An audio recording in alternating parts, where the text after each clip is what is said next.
Hi, we're here today with Christine MacCarroll, and we're going to talk about hypothyroidism. Do you deal with hyperthyroidism as well? I do. Any imbalance? Yeah, I see a lot fewer cases of that. Hypo is much more common.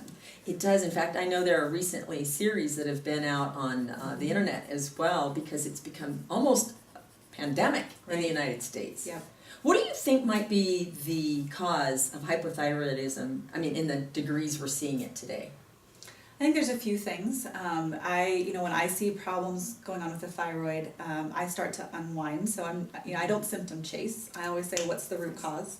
And a lot of times it is stress and adrenal function. Your adrenals and your thyroid work together to manage your energy level. So if there's something happening with your adrenal glands first, oftentimes then you have something happen with your thyroid. But digestion as well. So the building blocks that we need to make our thyroid hormone come from the foods that we eat and the way that we digest and assimilate those foods. So if we're missing key nutrients, we're not able to actually make the things that our bodies need to function. That's wonderful. Let's say, so digestion being is that typically almost one of the primary root causes that you see with many people in your practice? It is. So either not having a nutrient-dense diet or having a digestive problem, or often both. Your thyroid hormone is made of tyrosine, which is an amino acid. We get amino acids from protein. You have to be able to digest protein.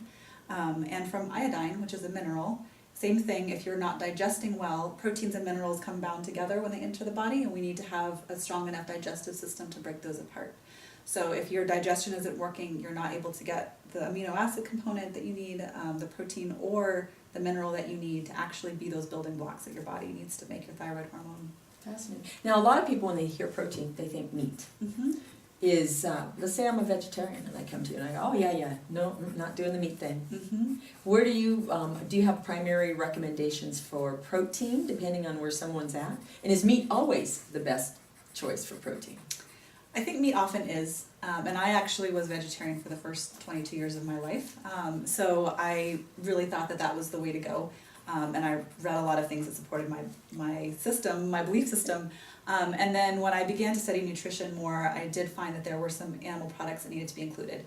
So I absolutely do think vegetarians can be healthy, can get the protein sources that they need.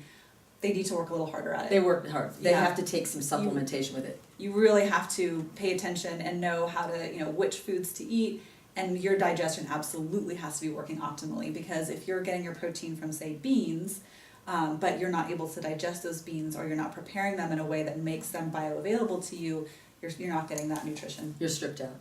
I've heard that for them, spirulina or chlorella would be a good protein source as well. So there's ways that they can help that, I'm sure. Yep. But maybe, so what types of animal products? Let's say that you've got someone who won't do the red meats, but they'll do fish and they'll do eggs and those types of things. Are those good protein sources? Those are great, yeah. If people are willing to eat fish, and some people are even not willing to eat fish, but they might eat like shellfish, like mollusks or something. Right. Those are great protein sources. Fish is actually really easy to digest, so I recommend that to people anyway who maybe have weakened digestion. Or if they are, open to doing powders, and I'm very particular about which protein powders I recommend. But whey can be great. So if you are vegetarian and you drink milk, then you can do whey protein if you tolerate it. Not everyone does.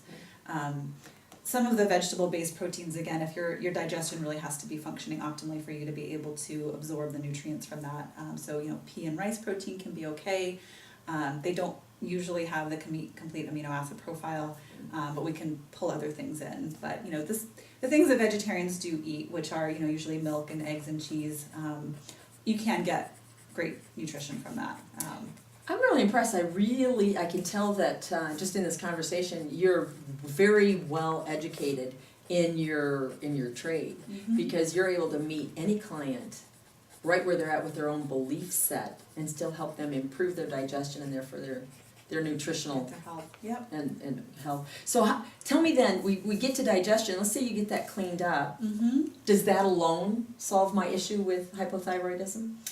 It can go a long way. It doesn't usually resolve everything, but we can do that. I also do look at supporting adrenal function, and there are lifestyle factors involved as well. So I will talk to someone about lifestyle.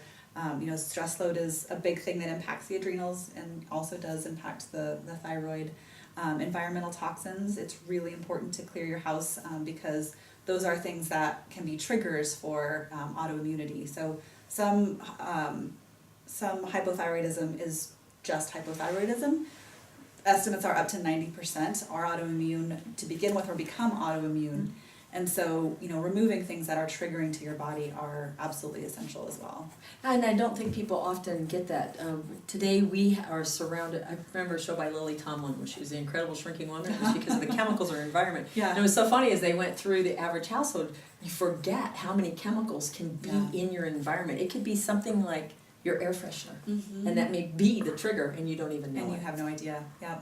Water bottles are really the same thing. The plastic water bottles, the plastics in those. But yeah, we're exposed to lots of things. And something like that, you think you're doing a great job, you're being healthy and drinking your water. Right. And you're not really thinking about, okay, what am I surrounding? What's in my water? Yeah, exactly. So how do you test for that? How do you, let's say that you go through and it's like, okay, you have to get rid of every chemical in your house. Well, that means you can't shop at the grocery store anymore, right? Not necessarily, yeah. So are there ways to identify if there are particular triggers versus everything's a trigger? So, usually I do ask people, so, we talked earlier about the journal that I have people do, what they're eating, how they're feeling, and how they're eliminating. But same thing, so if we're looking at particular products, when are you using that product and when are you having a symptom? Oh, wonderful. So you start to help me relate my triggers. Right. To identify those. Exactly. That's great. You're really a life coach in many, many ways. It's much larger than just, here's a little nutritional information. Yeah, absolutely you have to be. And the other thing is, it's hard for people to make change, honestly. And food is a thing that is sacred to a lot of people with family situations or your culture or just the way that you enjoy food. So you have to consider the whole person. And it's not, I could, give diet plans, all day long, but that really doesn't help people make active change. It doesn't, especially if you're in a household where nobody else is having the issues and you're the one wanting to change the family diet. So that's wonderful that you can help them figure that process out so it's not a culture shock. Right, yeah. That's wonderful. Well, thank you. I highly recommend you follow up with Christine if you dealing with hypothyroidism or hyperthyroidism, maybe even as we've seen in other videos, things that as you've done your research, you find out that there's a nutritional component. I think you make a great partner in helping me figure that out. I don't feel alone. Yeah, absolutely.